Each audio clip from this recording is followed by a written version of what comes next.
Salam, shalom, salutations. Donc là, je voulais faire une vidéo là concernant le passé, hein, parce qu'il y en a beaucoup, ils parlent du passé, ils aiment bien montrer les gens du doigt, il a fait ci, il a fait ça.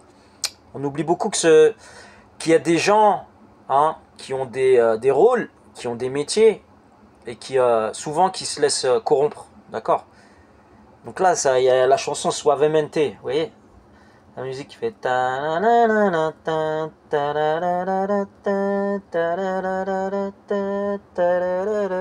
et ça, je m'en souviens, j'étais en croisière sur le Nil, d'accord, et il y avait un mec qui faisait un cocktail type black, je sais pas est-ce qu'il était égyptien parce que j'étais en Égypte, est-ce qu'il était égyptien ou israélien, en tout cas, bah il chantait la chanson, il me regardait d'un sourire, vous voyez, sourire un peu sourire haineux, vous voyez ce que je veux dire.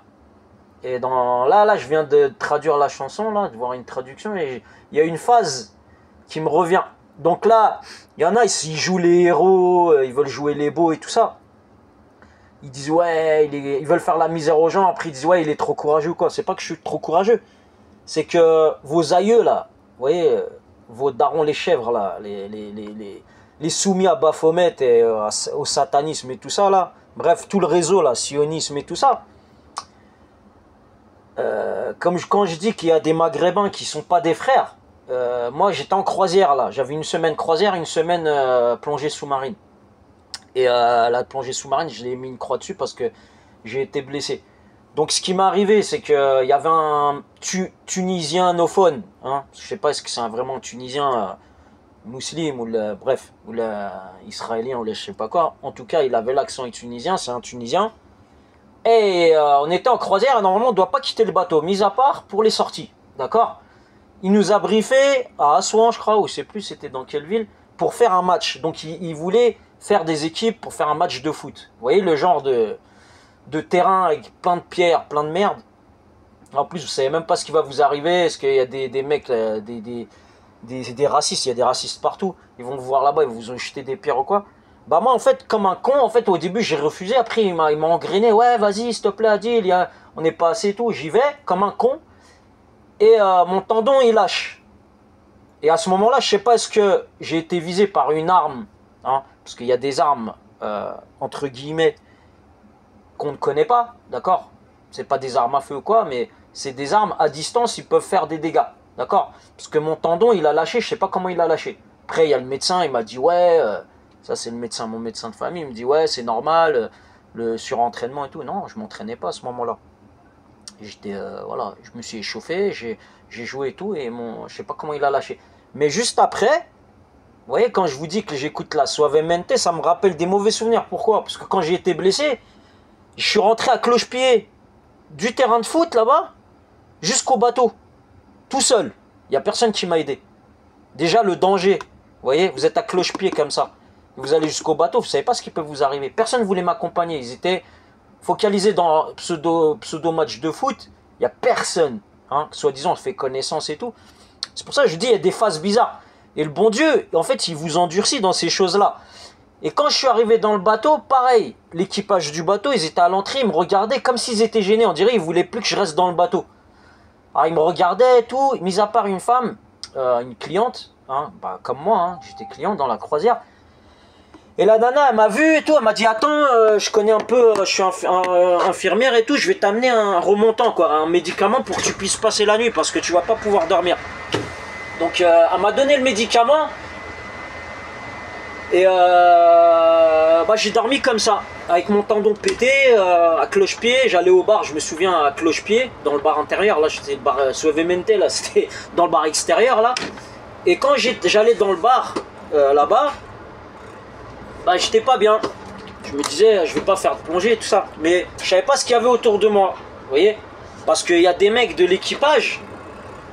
Hein, ils sont typés robeux, mais comme je vous ai dit, hein, le sionisme, c'est très vague. Vous voyez? Il peut vous arriver des trucs. Surtout que moi, j'étais dans un bateau, il y avait des crocodiles autour. Le Nil, hein, c'est connu le Nil. Hein. C'est pas des crocodiles, des caïmans ou des trucs comme ça. Hein. C'est des crocodiles.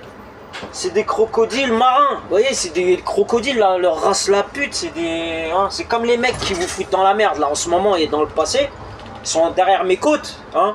à me faire croire que c'est des mecs du Kitikar ou quoi. C'est pas ça, c'est des mecs qui sont encore mieux équipés et plus intelligents. D'ailleurs là j'ai publié Suavemente sur Facebook, là j'ai vu il y a 2 raclos en VTT là, typé RG, je sais pas, bizarre là, vous voyez les trucs là, les opérations homo et tout. Mais voilà, je vais la publier la vidéo, moi j'en ai rien à foutre. Parce que quand on met des raclos bizarres là, il y a des Turcs qui commencent à me péter les couilles au travail là, du genre à vouloir me faire virer et tout. Alors que j'ai cassé ma pipe pour venir jusqu'ici et pour amener ma famille. Et là on est en train de détruire mon foyer là, essayer de me détruire.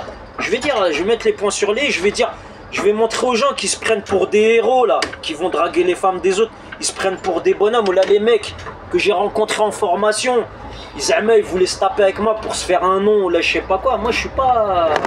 On se fait pas de nom sur moi, vous voyez. Et moi j'ai évité les problèmes, pourquoi?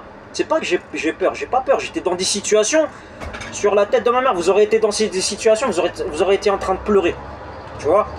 Vous voyez. Donc c'est pas pour faire le beau, mais c'est juste pour dire que j'ai mangé de la merde, d'accord. On m'a laissé le mondial assistance, ils m'ont fait rendez-vous dans chaque point, dans chaque port. Et Wallah al-Adim, à chaque port, j'appelais ma mère, il y avait que ma mère, et certains de la famille, je les appelais, je leur disais, ouais, mondial assistance, ils sont pas venus me chercher. Et c'est pas votre petite copine ou votre petite copine soi-disant qui tenait à vous, ou des amis d'enfance qui vont venir, hein. Là c'est les gens... qui ont peur que de Dieu, vous voyez, parce qu'en général, les gens qui vous foutent dans cette merde-là, ils sont dangereux, d'accord. Voilà, donc c'est ce que j'avais à dire. Donc mondial assistance, ils sont pas venus me voir.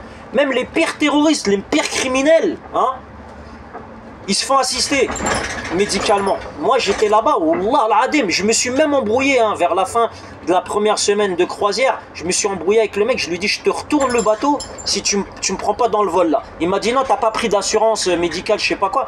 Je lui ai dit j'en ai rien à foutre, j'ai appelé mondial assistance, ils m'ont pas assisté. Là c'est non-assistance à personne en danger. Et Wallah al-Adim, hein, il y en a, ils ouvrent leur cul là, hein, disent des frères dans l'islam. Il y en a, maintenant vous allez comprendre pourquoi je dis dans l'islam. Je suis allé à l'hôpital militaire. On s'est embrouillé pour qu'ils me mettent une attelle de merde. Je suis retourné en avion parce que je me suis embrouillé avec l'animateur de merde là, le chef animateur là, hein, de chez Marmara là, tour opérateur. Après moi je fais pas, je